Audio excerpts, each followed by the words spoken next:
ఇది పచ్చి దగా కదా. అయోధ్యకు పంపించిన లడ్డూలు నాకు తెలిసి అయోధ్యకు పంపించిన లడ్డూల్ని ప్రత్యేకంగా చేయించారు.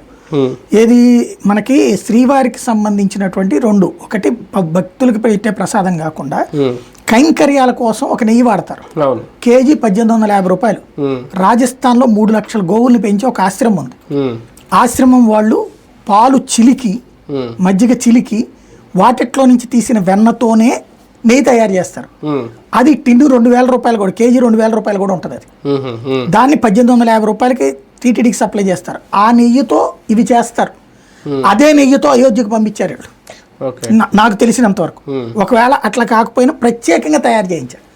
అయోధ్యకు ప్రత్యేకంగా తయారు చేయించినప్పుడు క్వాలిటీతోనే పంపిస్తారు కదా. దాంట్లో కల్తీ అని ఎవరు చెప్పారు?